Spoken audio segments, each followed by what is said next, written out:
Luanda. I'm a clinical oncologist. That means I'm a doctor who treats cancer using chemotherapy and radiotherapy. Today we're going to talk about the brain. The brain is a very unique organ. Why? One, it's the only organ that is totally surrounded by bone. So the skull surrounds the brain and protects it.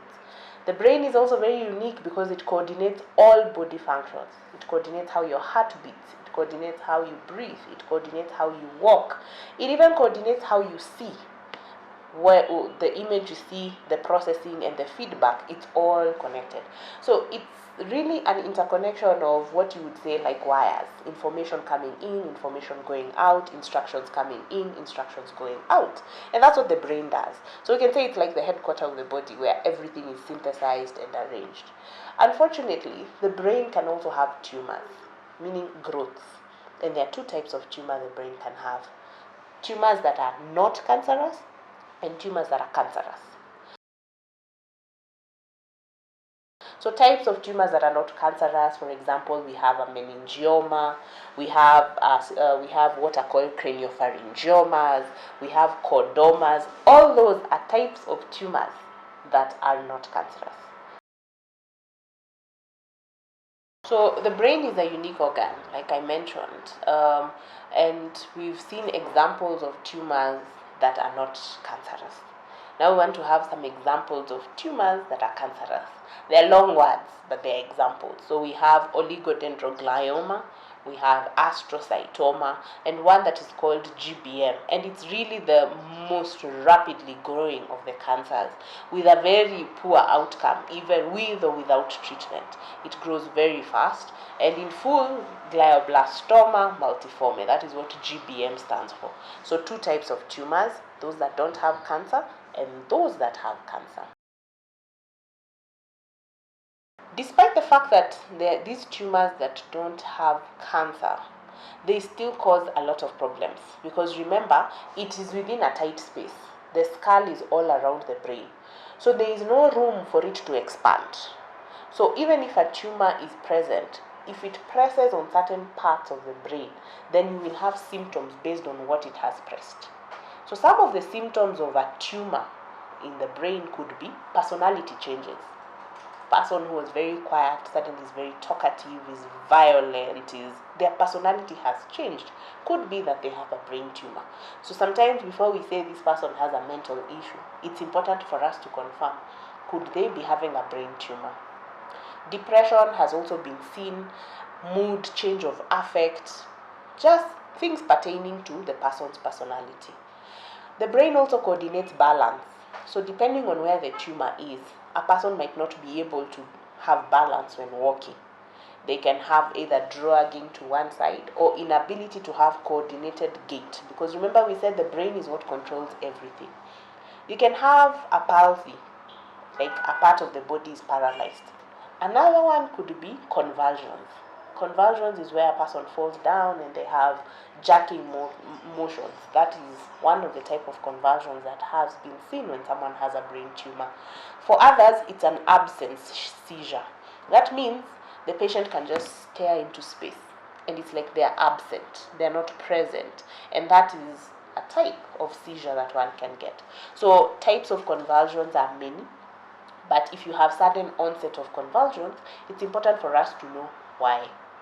You can have changes in speech or difficulty in speaking or totally not being able to speak, which we call aphasia. So when those changes are noticed, we are very concerned. Others present with a headache that is dull and long-standing.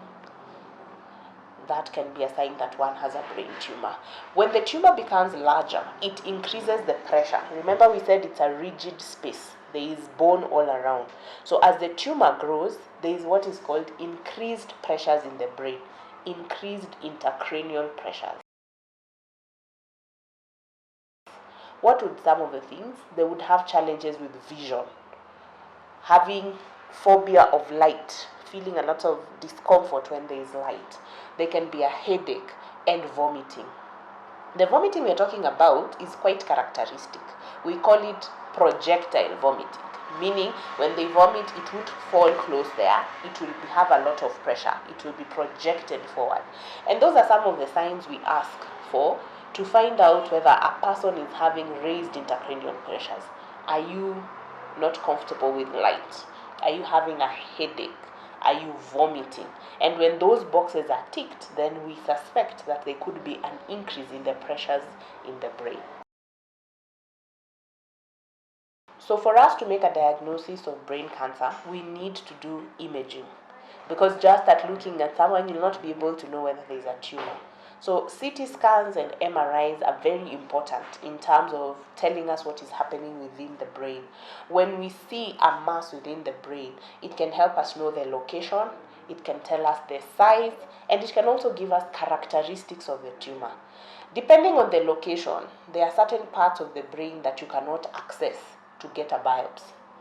And the imaging can be diagnostic. It can tell us what the disease is just by how it looks. So imaging is very important.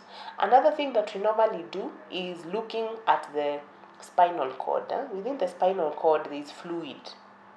So we normally do what is called a lumbar puncture. We puncture using a needle and take some of that fluid, because some of the tumors will be within the brain, but they are able to do what is called drop metastasis.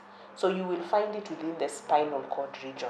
So that fluid can give us information about the kind of tumor that is there. For example, an ependymoma is one of the tumors that can have seedling droplings. And that means as we will treat, we'll just not focus on the brain, we have to treat even the spinal cord, because that's where the disease has also gone to. So we've talked about imaging, because it will guide us. 2, we might need to take a biopsy. The biopsy is taken by a neurosurgeon. Doctors that operate on the brain are called neurosurgeons. They have studied many years to be able to deal with that very complex organ, and they can be able to take a biopsy. The biopsy can be taken in various ways. It can be surgically done.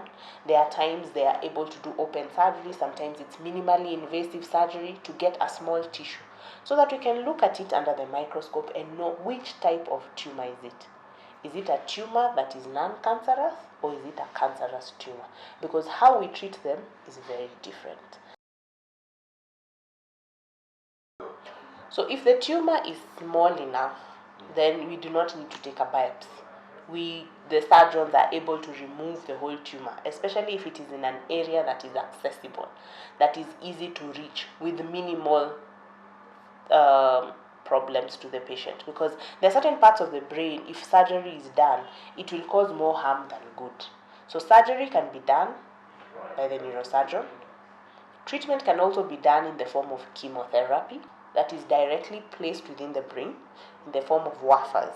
We also have other drugs that can be put through the veins, but must be the type of drug that can penetrate the brain. The brain has a lot of defense mechanisms. It has something called the blood-brain barrier, which is a protective mechanism where it does not allow all chemicals to pass through. So drugs that are used to treat brain cancer are those that can pass through that barrier to go to where the cancer is. And that's an important aspect of the drugs that are used. Radiotherapy can also be used as a form of treatment. Depending on the size and location, different types of radiotherapy mechanisms can be done. We can have stereotactic radiosurgery. We can have external beam therapy, which is either 3D or IMRT. Those are different radiotherapy mechanisms that can be used to treat the brain. So radiotherapy can be used to treat. Another aspect is we can combine treatment, where you combine chemotherapy and radiotherapy. For instance, in glioblastoma multiforme, we combine treatment of a chemotherapy drug and radiation. So the combined effort goes a long way in ensuring that the tumor is targeted and the response is better. We also have situations where we start with chemotherapy first and then later give radiotherapy.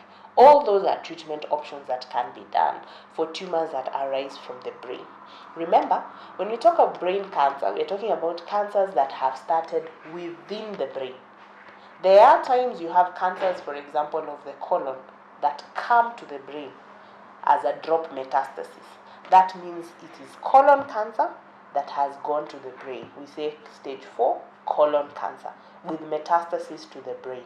However, brain cancer must begin within the brain and sometimes have drop metastasis to the spinal cord. So when we have cancers that are in the brain but also in the spinal cord, then treatment will involve chemotherapy. Treatment can involve radiotherapy of both the brain and the whole spinal cord, so that we treat all the areas where the disease could be.